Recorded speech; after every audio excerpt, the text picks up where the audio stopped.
Amigos, que Dios les bendiga. Bienvenidos a una nueva edición del Evangelio Diario. Estamos a miércoles 11 de septiembre, en esta 23ª semana del tiempo ordinario. Y para hoy recordamos y celebramos en la liturgia de la Iglesia a los santos Proto y Jacinto mártires. El Viernes Santo de 1845 fue uno de los días más importantes para la historia de la arqueología. En efecto, ese día, caso único más que raro, se tuvo la fortuna inesperada de encontrar intacta la tumba de un santo mártir que tenía esta inscripción: DP III idus september y Axintus mártir. Con este excepcional descubrimiento, finalmente se podía conocer lo que había sucedido en realidad con las reliquias de dos santos muy populares, los santos Proto y Jacinto.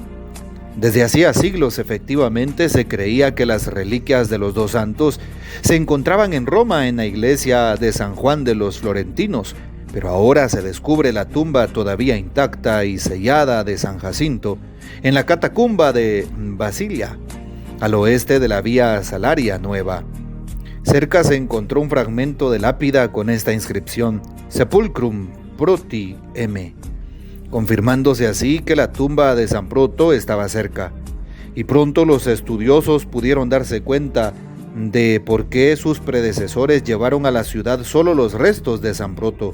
En efecto, tan pronto se trató de penetrar en la estrecha tumba de San Jacinto, ésta se derrumbó deplorablemente y solo se pudo rescatar en el fango un poco de huesos que parecían quemados y un hilo de oro, que era lo único que quedaba de la tela en la que los habían envuelto.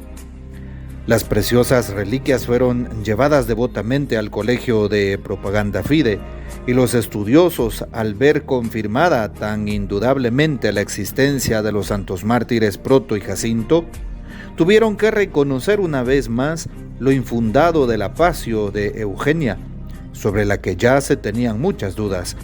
Desaparecen también las dudas respecto del parentesco entre Proto y Jacinto. Probablemente, debido a la cercanía de la sepultura, se pensó en dicho parentesco, lo mismo que sucedió con Félix y Adauto, Nereo y Aquileo y muchos otros. Mucho menos se podía aceptar ya que ellos habían sido los eunucos de una tal Eugenia, hija del prefecto de Alejandría, que los nombró catequistas de una virgen de sangre real, Basilia, que quería hacerse cristiana. Este particular, en efecto, se encuentra en otros casos semejantes. Por ejemplo, eunucos catequistas fueron considerados Calogero y Partenio, o Juan y Pablo. Aunque se ignora todo respecto de su vida y la forma de su martirio, ciertamente Proto y Jacinto fueron mártires y como tales los veneramos. Pidamos pues la poderosa intercesión de los santos Proto y Jacinto mártires. Y para hoy tomamos el texto bíblico del Evangelio según San Lucas capítulo 6, versículos 20 al 26. En aquel tiempo, mirando Jesús a sus discípulos, les dijo: Dichosos ustedes los pobres, porque de ustedes es el reino de Dios. Dichosos ustedes los que ahora tienen hambre, porque serán saciados. Dichosos ustedes los que lloran ahora, porque al fin reirán. Dichosos serán ustedes cuando los hombres los aborrezcan y los expulsen de entre ellos, y cuando los insulten y maldigan por causa del Hijo del Hombre. Alégrense ese día y salten de gozo, porque su recompensa será grande en el cielo, pues así trataron sus padres a los profetas.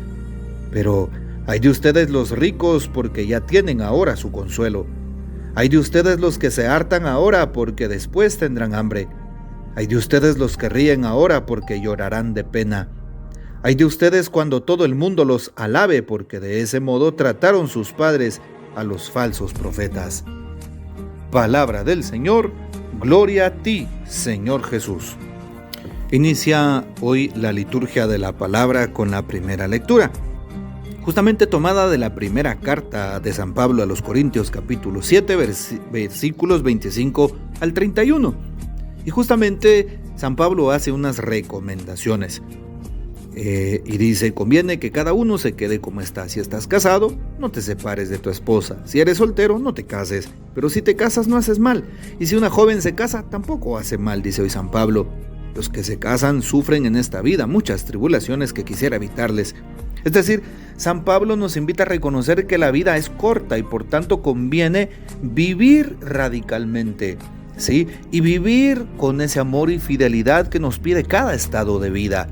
Sí, y por supuesto nos invita, entre comillas y entre el texto, a descubrir la llamada que Dios nos hace, especialmente para los jóvenes, para aquellos que todavía no han hecho un discernimiento de su vocación, y así de esa manera, pidiéndole a Dios, deteniéndose a hacer oración, a discernir su llamada, a compartirla con un director espiritual, poder descubrir lo que Dios quiere para ellos.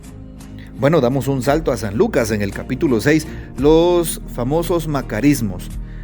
Hoy Jesús dice dichosos, que se puede también colocar un sinónimo a esta palabra, dichosos.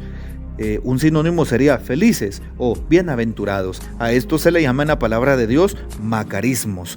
Los macarismos de Jesús son 4 el día de hoy.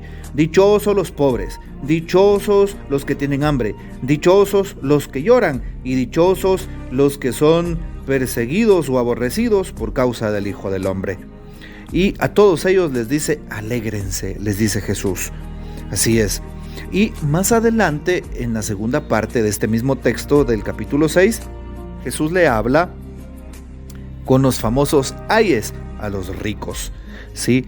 Y son contrarios a las bienaventuranzas que Jesús hace hacia los pobres. Dichosos los pobres. Y también hoy Jesús dice, ay de ustedes los ricos. ¿Por qué? Porque no consuelan, porque no ayudan, porque no comparten, porque no son generosos. Y esto no solo es para los ricos. Este texto se dirige a todos los cristianos, a todos los hombres y mujeres de buena voluntad, a todos los que recordamos que Dios existe. Así es. Por eso no solamente lo puede dirigir Jesús a los ricos, sino a toda persona que se encuentre sobre la faz de esta tierra y que no quiera compartir sus bienes. ¿Sí? Dichosos los pobres. Luego, en una segunda, Jesús dice, dichosos los que ahora tienen hambre porque serán saciados. Y luego, en una contraposición, en un antónimo, Jesús dice, ay de ustedes los que se hartan. Contrario a los que tienen hambre, los que se hartan. Y esto lo vemos reflejado en el Evangelio de San Lucas, justamente en aquella escena del rico Epulón y del pobre Lázaro, como aquel hombre rico no da tan siquiera un pedacito de pan a aquel pordiosero que yace a la entrada de su casa, en su puerta. Y entonces, ¿qué sucede? Jesús hoy hace una advertencia: los que se hartan, ay de ustedes, porque tendrán hambre. ¿Por qué?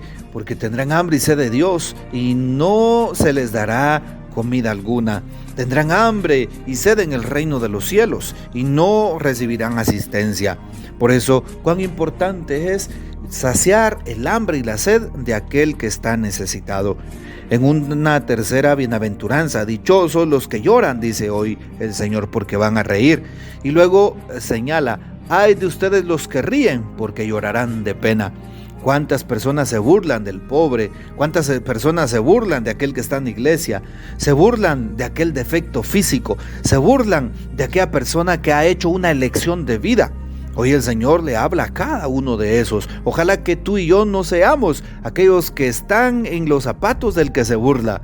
No, todo lo contrario. Pidámosle al Señor que nos ayude a ser prudentes, que nos ayude a valorar el esfuerzo de cada persona.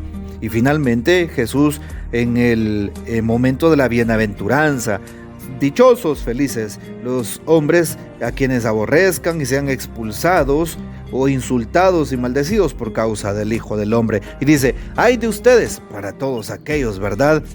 Un antónimo, ay de ustedes, cuando todo el mundo los alabe. contrario a cuando todo el mundo los maldiga y los insulte, cuando todos los alaben.